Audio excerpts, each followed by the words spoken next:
This is the European edition of Breaking Banks, the world's #1 fintech podcast and radio show. We bring you the European unicorns, startups, founders, regulators, and leaders innovating the rapidly evolving fintech scene today. A truly localized podcast with both English and local language content, with some of the world's most well-known hosts and influencers in the fintech sector globally. Join us every week as we explore what makes the European Union a phenomenal proving ground for many of the fastest growing fintech players in the world today. Okay, let's roll. Hey guys, welcome back to Breaking Banks Europe. My name is Matteo Rizzi. I'm the executive producer of the show.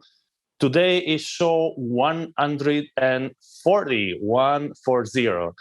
I'm here with a very dear old friend and a new friend that I've met in a recent conversation.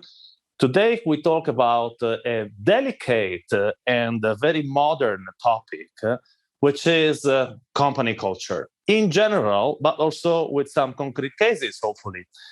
So there is someone in this call whom I've worked with for over 13 years at Swift, and he's a good friend for Mela, 20 more years, actually.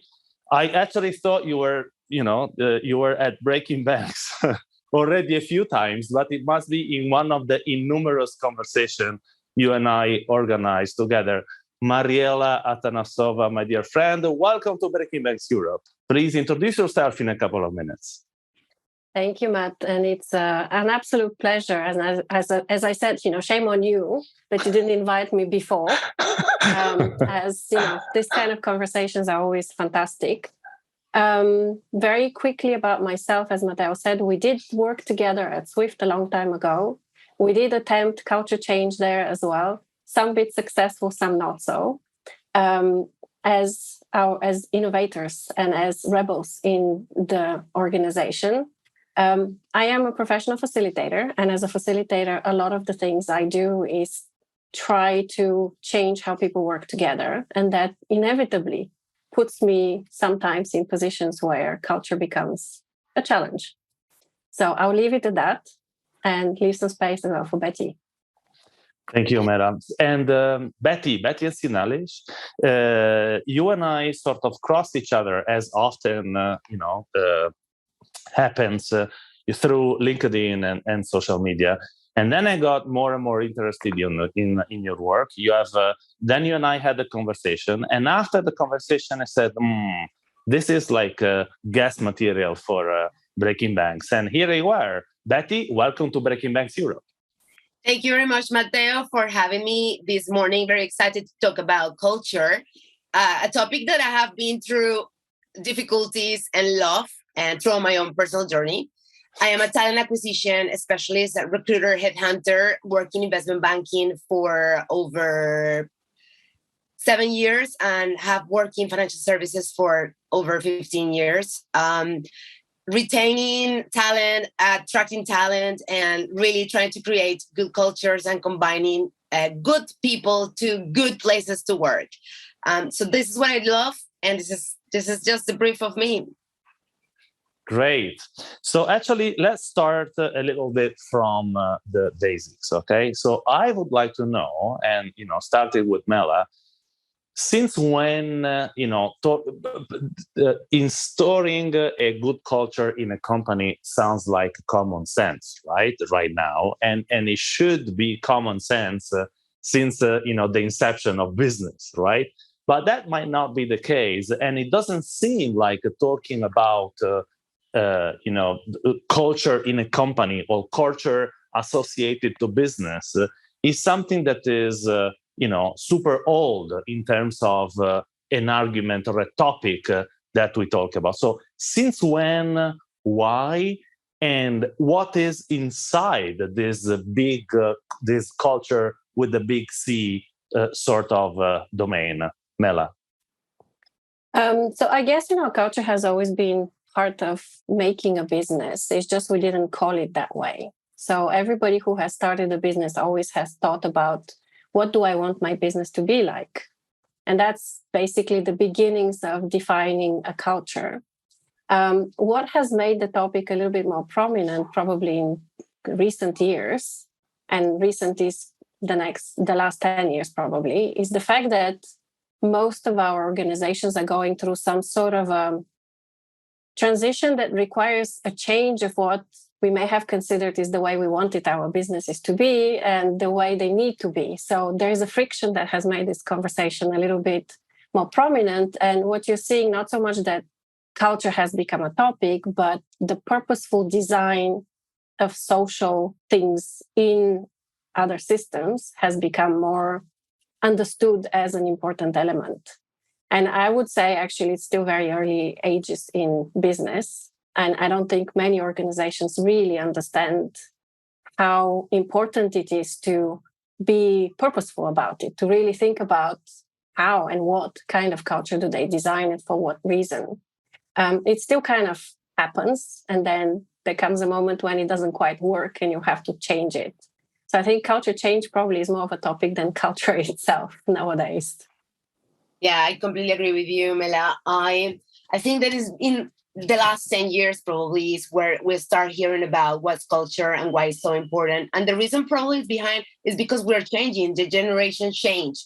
The baby boomers and the X generations, where I belong, by the way, we used to try to find a job and just get the job, no matter if you connect with the company or no matter if you really love or the why of the company or the values or anything else. You just wanted to get your pay. And that was a culture. Like that was a culture back in the day where you just work for the money, you finish work, you get out. And we never have as employees a word where we could have our opinions or we could maybe change jobs easily. In the last couple of years with the millennials culture, these are the people that literally is a revolution, this new way of work, because now they think that the most important thing is not the money, but the purpose, and not just the perks, but how can we change the world? And now the opportunities are becoming massively have increased immensely. So obviously people now not only work for just a paycheck, but actually work for a purpose. And that's the change. And that's why this becomes so important these days. And that's what we're talking about it. And that's, as you said, Mela, the most important is that we're talking about it, but most companies, and we're still having 70% of people that is unhappy at work, is because most companies talk about culture, but they're not really building a culture.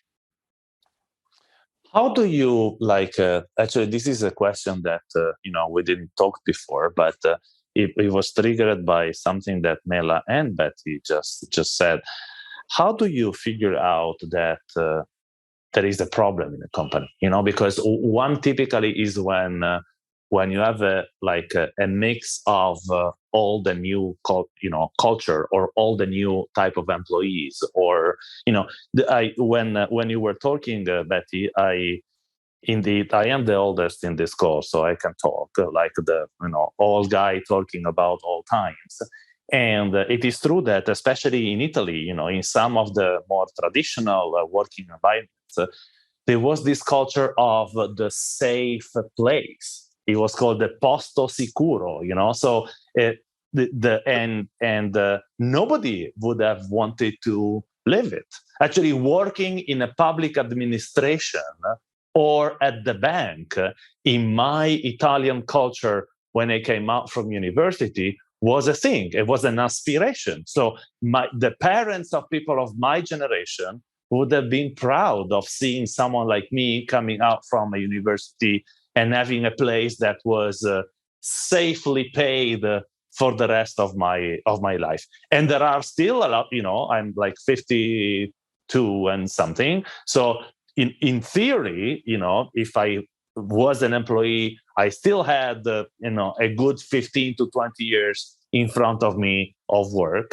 That is still the mentality from some of people of my age. And maybe, at one point, the new generation comes in and the two values are completely different, right, Mela?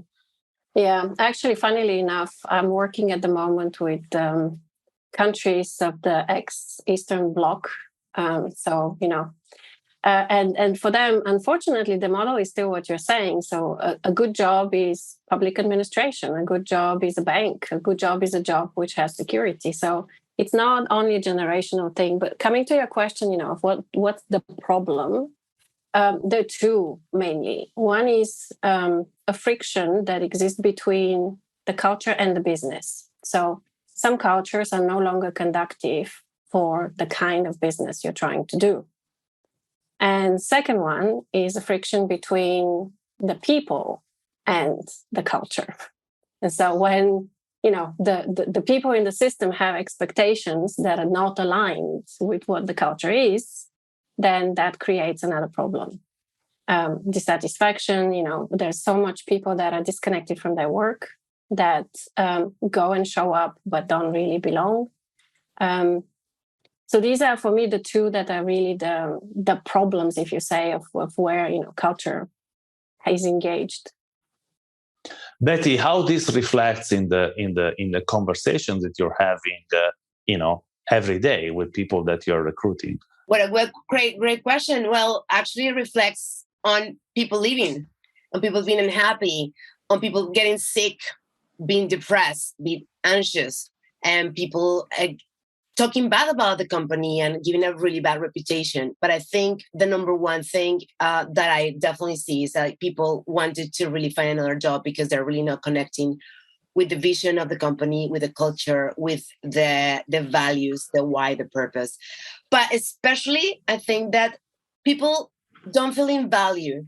I mean, you spend at work 8 to 10 hours a day and you do certain tasks. It can be complicated. It can be a more technical task, or it can be whatever task you're doing or you're getting paid for. But the point is that when you don't see that you're valuable as a human being, that you're not really that your work doesn't mean anything. So really, what's the point?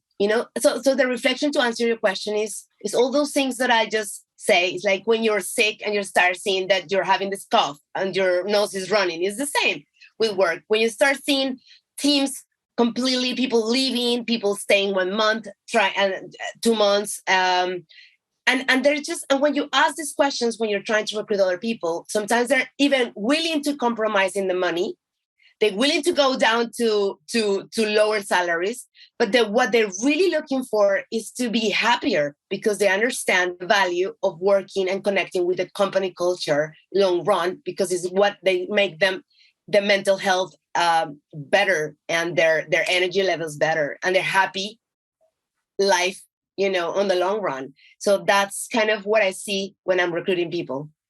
It's funny because I still remember that we're talking about rather a decade ago, more or less. That was the time of, a big part of, the culture piece of a company was the environment, right? So everyone was getting Google offices, including Swift, actually, Mela, if you remember, that was a time of the open spaces, the hot desk, the little cupboard to put your thing, and work in a coffee areas and something like this. But that was literally one, the tip of the iceberg, and second, something that it seems really to like the typical lipstick on a pig, the way to, on the surface, change something radically, but then very often stop there, right? And do not implement a series of other fundamental culture shifts, that company needed. And actually, starting with Betty this time, how do you see companies, approaching it? Because it is, of course, it has to be,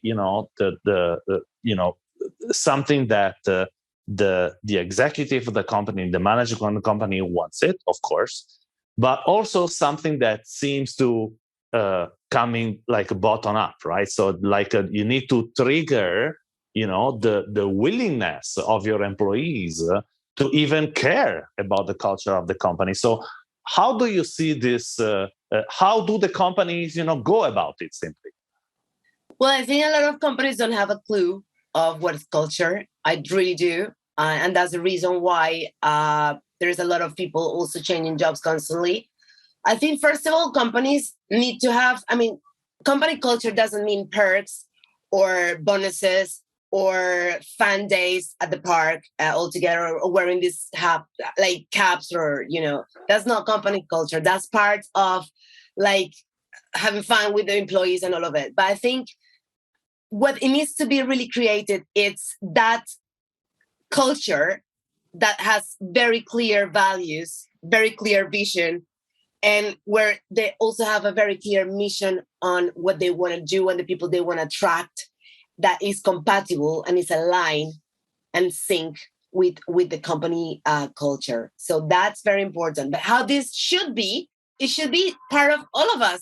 From the directors, from the VPs, to the managing, from the managers, and most important, from the employees. And I think one of the things that should be very simple, but at the same time very important, is actually creating spaces of trust for the teams, creating spaces for people to give feedback, creating spaces where people can feel heard and understood. Because ultimately, you can have amazing executive teams and leadership teams, but if the employees don't have a voice, if employees don't feel value, they will never let things in the culture, and that it won't be a culture, and these people is going to be leaving the company. So I think it has to be a teamwork from the board of directors and the executive team and the leadership teams, but also very much the employees and also the clients, because ultimately clients are also part of that culture. So it's creating those environments where people can be safe to talk,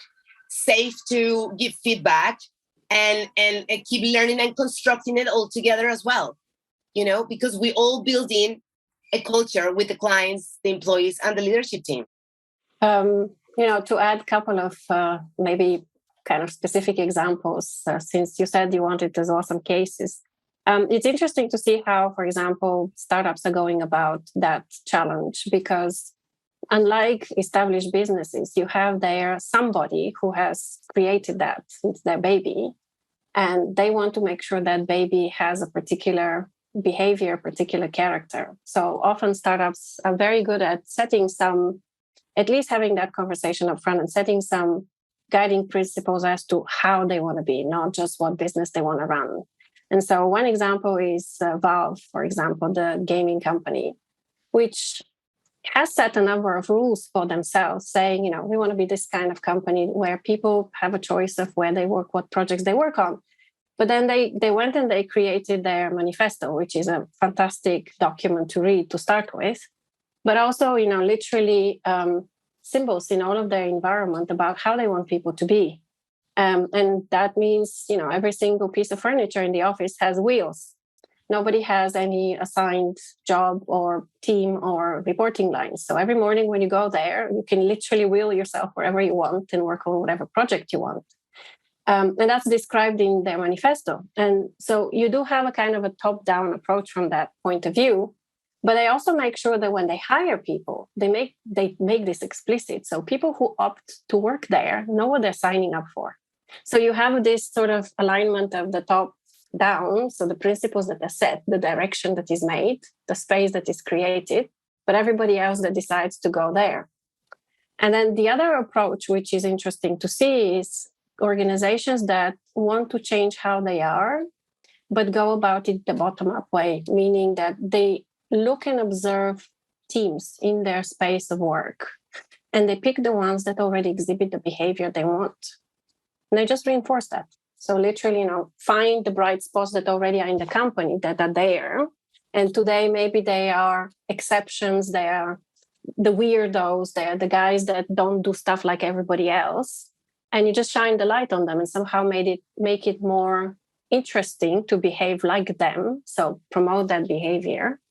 So that's the opposite way. So starting from a bottom up, but you still have a top down approach in terms of pushing that behavior and making sure that you point to it as something important. And that's how we want to be. I would like to add a little bit as well as an example, which I actually love. I'm very much pro happiness at work. And there's a company called Sapos that is basically the motto is delivering happiness which for me sounds very much like, okay, what does that mean? And actually, what that means is that they actually sell shoes like any other company, but this company was very, very successful because of the company culture and what they really wanted to do, or what they really mean by delivering happiness. It's not just sending the shoe and, happy customer because they have the shoes. They go above and beyond to give the best customer service that anybody can have. So when you call Zappos, from the person that answers the phone to how you need to solve the problem, the delivery time, what they say, if it comes late, how they deal with, how they try to really make sure that getting the shoes is a whole customer experience that you're living with buying things in Zappos. So I think that's what people really confuse, is that we're talking about company, but you as an employee are a representative of that company, inside the company and outside the company. And if you do make those efforts above and beyond, and you really connect with the company culture, and you really belong to a place, and if you feel that way as an employee, you can add so much value to the company, but also to the clients, because you spread that work and spread that vibe that is genuinely coming from your heart because you're passionate about where you work. So that's fundamental. It's interesting, Betty, because I actually wanted to expand a little bit as a non a specialist, in the domain. You just talked about the culture of a company like Zappos in the customer experience, right, or in the customer service. And I wonder, when we talk about culture in a company, is like everything included, from gender, like a diversity policy, up to equal opportunities, up to salary, equality amongst employees. Because as you are both consulting companies in this type of missions, is that everything under this huge umbrella? And when a company goes about thinking which culture they want to embrace, do they always sort of hit every single one of these different verticals? Question mark, Mela? So they are kind of part of culture in the sense that everything that goes under the way we are and the way we do stuff here and the way we relate to each other basically is culture. And so that means, that the principles that guide the behavior, that's what governs everything. The problem often is that principles are adopted, but they don't translate into some of these things that you say, or they're not consistent across things. So we may say we want to encourage diversity, but when you look at people performances or the way teams are formed, diversity never comes as a factor in combining people into a team.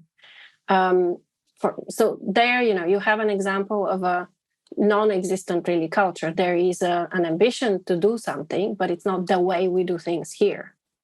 But anything that has to do with how information flows, how power is distributed, how decisions are made, how people relate to each other, who has agency in the organization, all of that is culture. So thank you, because when I have the tendency of conducting or thinking in silos. When I personally think about culture in a company, and there are indeed many factors that at the end contributes to that manifesto that is supposed to be pretty much the goal of every single company. Guys, is time now for a short break. Stay with us because we are coming back with the hype of failure. That's the next question we are going to talk about with Mela and Betty. Stay with us and we go for a short break. And it's a wrap. Innovators are to company growth what misfits are to company survival.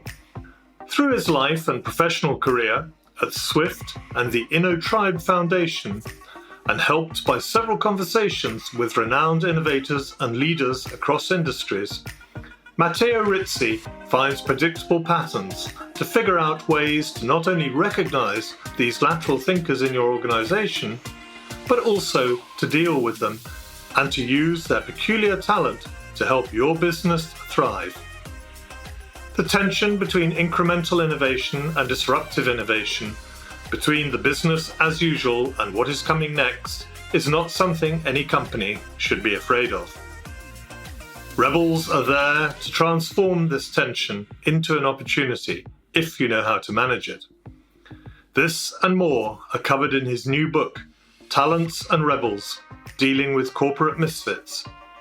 Available as an ebook or in hardcover from Hoopli Editori, Point It, and Amazon.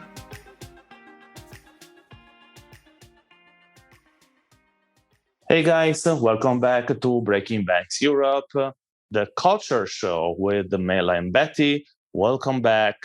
And I want to start this second half of the show with a little bit of a provocative question, which is actually a genuine one. I mean, I wouldn't know the answer, but I hear too much or a lot about this the hype of the culture of failure, celebrating failure, embrace failure in a company, which is a lot about, it's very typical for a startup, of course, because a startup by definition, is a pivoting, permanently pivoting animal. You never know if it starts, how it will end, where you put your money when it's Series A or seed.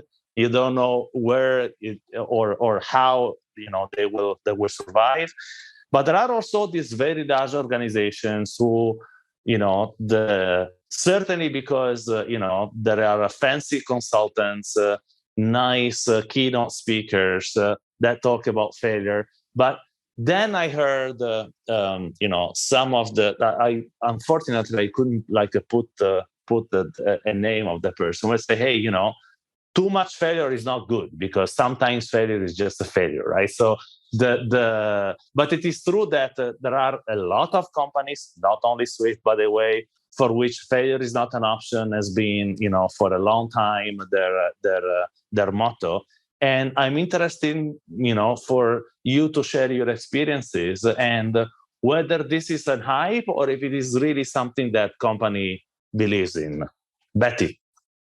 Okay, so let's break it down a little bit, because it is a hype in the sense that we have picked a symbol that represents something that incumbent companies want to have, which is be innovative. And startups tend to be innovative. Therefore, how can you be more like them? Well, they tend to talk about failure and how failure is important. Therefore, let's do the same.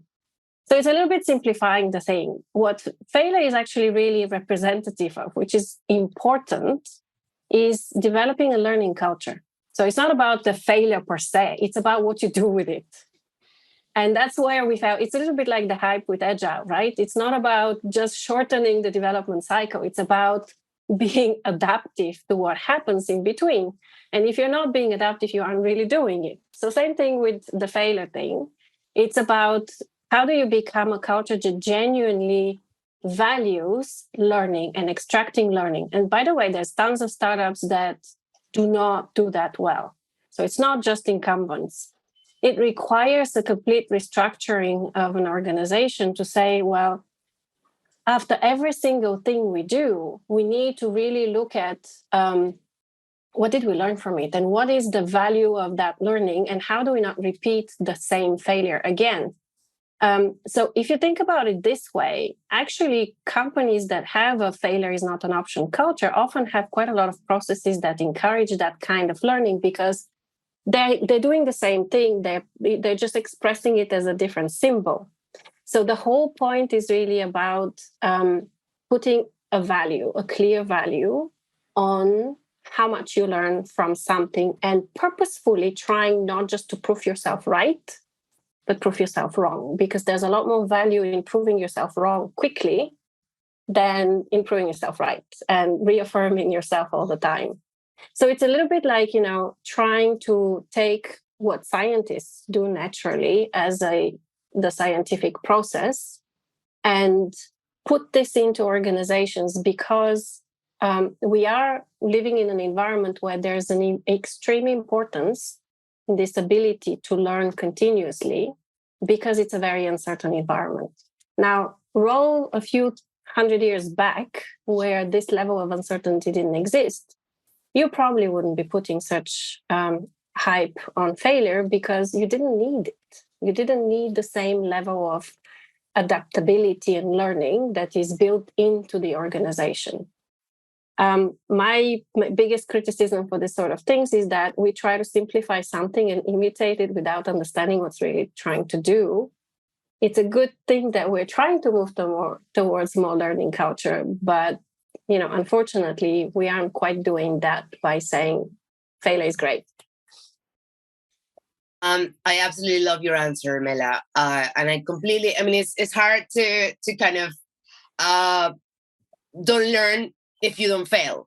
It's a human, like as human nature, we only learn when it hurts, when it's space to learn. I don't think we can talk about startups or any corporations that have established for many years that don't have a room to learn. But I think what is more important is to constantly get spaces for people to give feedback and honest conversations from employees, with employees and the leadership teams, where you can both learn from each other, both parties can share best practices, because we, as diverse people from different walks of life, sexualities, nationalities, languages, can add so much more to the table from what we experience with the clients, with the service. How can we improvise? I think it's very important to, as a company, to always keep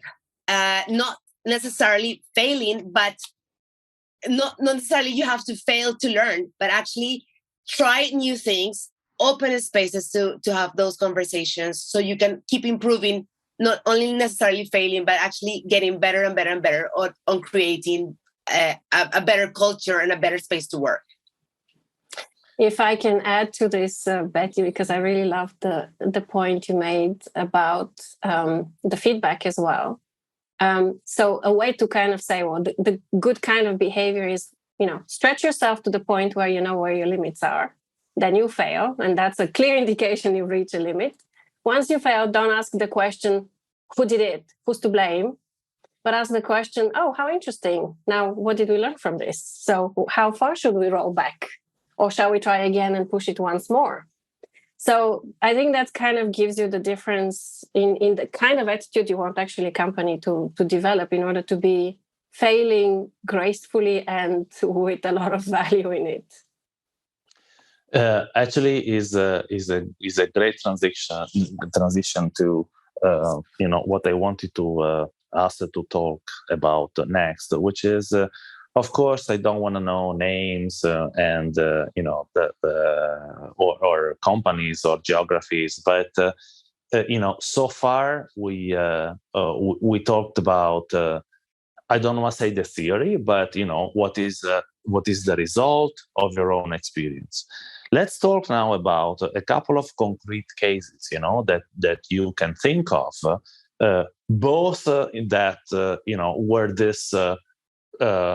Cultural shift that you were talked to either consult or advise or analyze or give feedback to worked, and maybe one example where it didn't.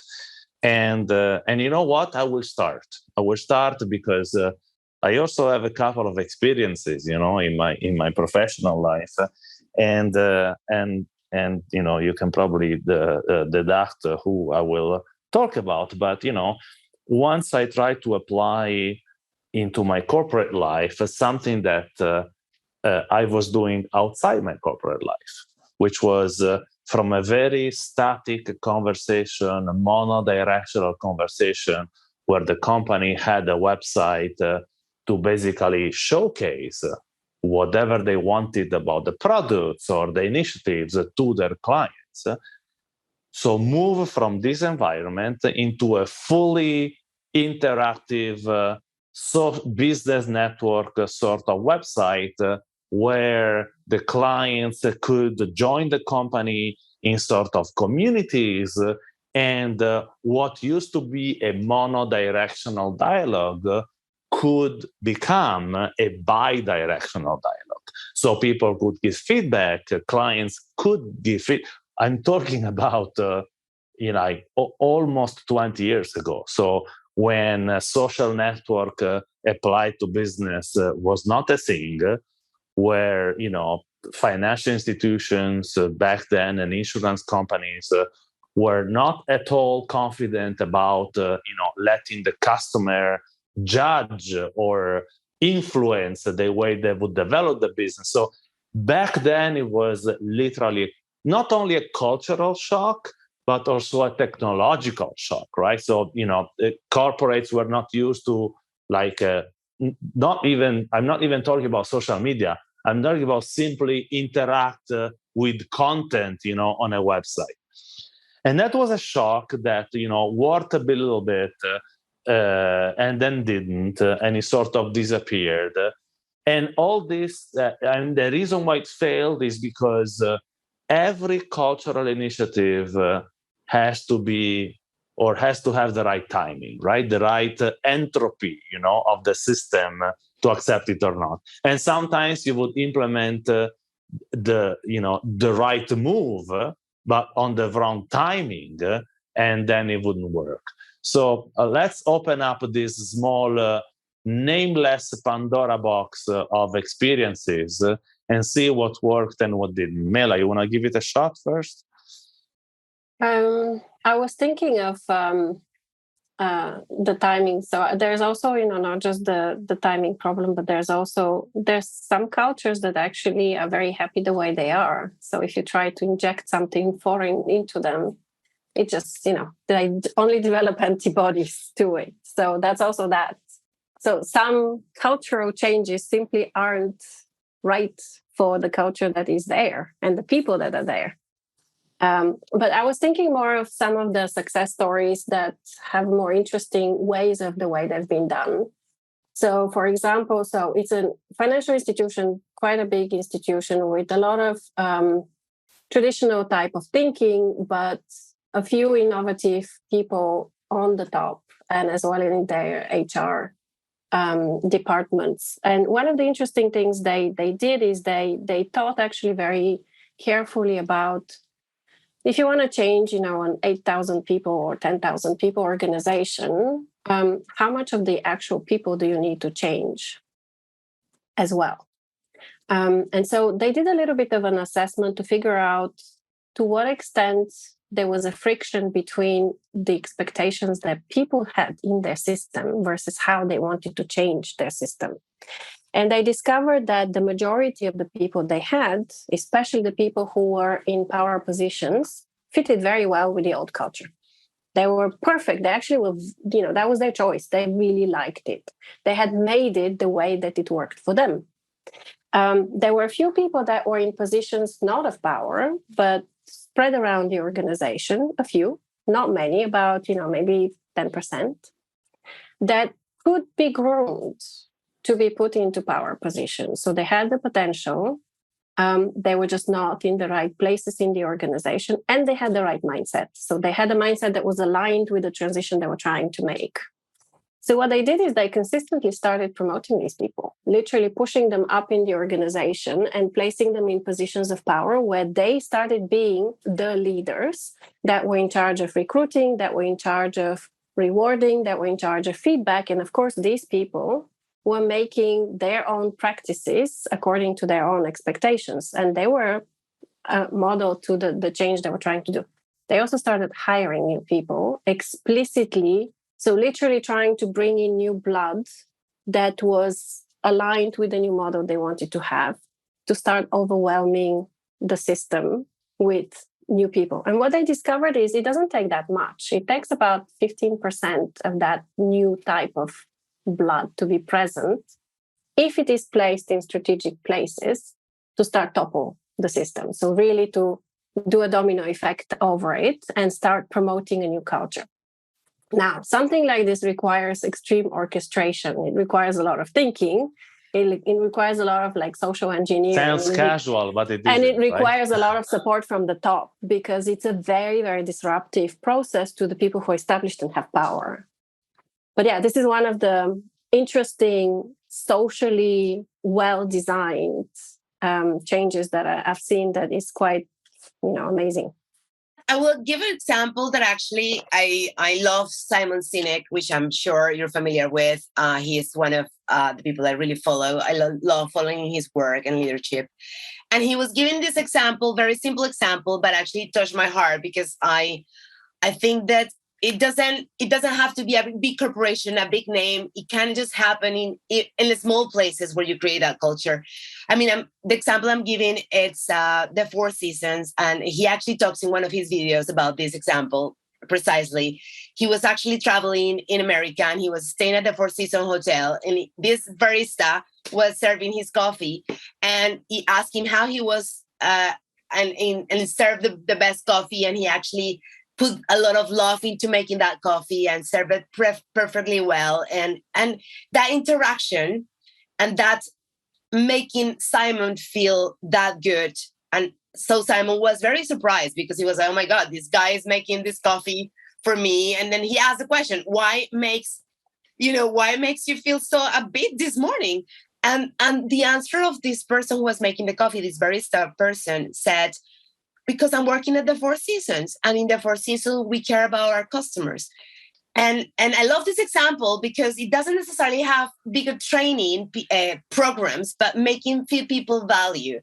That same person then told Simon Sinek that he has another job where he could not do the same, because they didn't allow him to talk to customers. They didn't allow him to serve the coffee a certain way. They didn't allow him to really put the extra customer service part. And obviously you can see the difference between two, like the same person, and how that person behaves in one place and the other place. And the reason is how they feel as human beings as well. They feel valued, they feel listened, they feel like they can also add value to like they feel that they belong to something bigger than a job. And that's the answer. And I love this example because it's a very simple task in theory to make a good coffee. But the most important is not the coffee, it's how you make people feel when you deliver a service, how that service comes across, how you come with a smile, with an attitude. And it's not just about you, but it's how you feel within that company. So that's massive. And that's what I wanted to share this example. So I was thinking, what could be the drive, or what could have been, or what are the drivers, that are making this need for a culture structure, or for a better culture structure in a company are. And when you think of the money that VCs did put into the market in the past decade, it grown like 2, 3, 10-fold, over the years. There has never been more venture capital money into companies like last year, right? Certainly financial services, but I'm pretty sure it is globally true. Which means that by definition, this money goes into startups. And so more and more young companies are being funded to develop a business. And most of these companies are either acquired by large companies, or they are brought to interact with the much larger companies because they are either their suppliers or their clients, or you name it. So this, like all the new this need for coexisting, for old habits and new habits, for big companies and more small companies.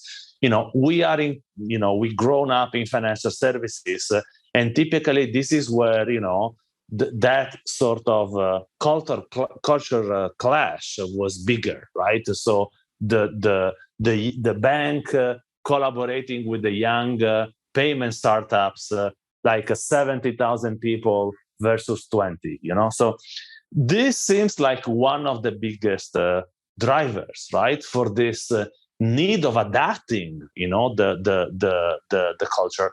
What are the drivers? And would you agree with me that that is, one of the reasons why, it was almost a forced activities, because many of these banks employees, they never talk to an entrepreneur. They don't know how an entrepreneur, thinks. And, if a bank is obliged to, not obliged, but if there is a compelling reason, otherwise they would die, to collaborate with a startup, that cultural adjustment needs to happen. That's clearly one driver. What else, Mela? I'll answer with a very simple quote, that is well used in this space. Culture eats strategy for breakfast. So one of the biggest drivers is just culture isn't fit for business anymore. If you have an organization that is supposed to be moving fast and using data, and every single decision there needs to be consulted with 15,000 people, it needs to be signed, it needs to be written in a document, reviewed, formally approved and signed physically by I don't know whom. How do you do that? If information is not accessible to anyone except a few people in the organization, there's absolutely no way this organization can achieve their goals and compete with people who are not doing that, but are much better at distributing stuff, at using information, at having distributed decision making, and all the rest of it. So I think there's definitely a huge driver, which is literally strategic driver. And in the culture space, often we talk about not culture as being good or bad, but being fit for purpose. And so many organizations do not have a functional culture, meaning fit for the purpose of their strategic goals. And I see actually more and more transformation programs being driven exactly from this strategic objective of figuring out what culture is fit for purpose and how to create that environment where you can transition and recognize that this is going to be a continuous move. So it's not like you're going to do it once and you're going to fit it and now it's going to be fixed forever. You need to keep changing it because it's likely your strategic goals are going to keep changing. So definitely I would see that as one of the big drivers. Becky, when you recruit today, you recruit for a very large financial institutions, right? So you in the curriculum of people that you see, how much do you value the experience for the people that are going to work in the bank, even if it's in investment banking? Is that a value added? The fact that these guys, used to work for much smaller organizations, or they understand how a startup work, for example, is that a plus or a minus when you look at their CV? For me, it's I don't really judge on that. I think I judge more on the skill set. I think that if you work in a smaller organization or in a competitor, which is a big corporate. I work for an investment bank right now.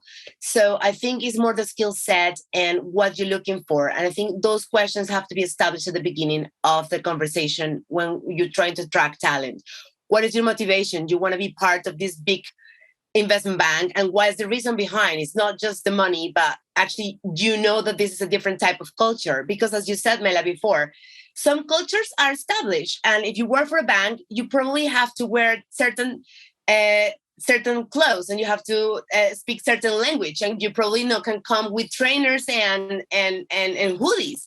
So if you actually know this information and you know that this is also the company culture, then you have to be also aligned. But answering to your question, I think the most important for me as a talent recruiter is to understand that the importance of anybody is what they can bring to the table. And if that can bring to the table the skill set that we're looking for, the personality, the alignment with the personality and what we're looking for in the team, and it fits that team work as well and the team culture.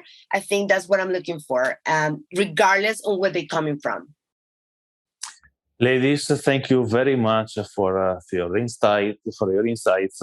We are coming to the end of this show. For me, it was a delightful conversation on a topic that I don't think it is a lot talked about in like a closed loop environments, but is not yet a topic that is for the masses, I want to say. And very often masses are either victims or like users or beneficiaries of a culture that is very often independent from their thinking, or maybe simply imposed in a good or in a wrong way from the company. Thank you very much for being part of Breaking Banks Europe, Mela and Betty. How can people reach you, Mela? LinkedIn, probably the easiest. Would there be a possibility to put links to LinkedIn profiles? Yes, that's the easiest way to reach me. Yeah. Of course. Betty? For me, the same, LinkedIn, Betty Encinales, I'll be there. Great. Thank you very much once again, and stay tuned on Breaking Banks Europe. Thanks for listening to Breaking Banks Europe, a Provoke Media podcast in cooperation with FinTech Stage. Don't forget to tweet us out, shout out, or post to the team at Breaking Banks EU on Twitter. If there's something or someone you'd like to hear on our cast, let us know. See you next week on Breaking Banks Europe.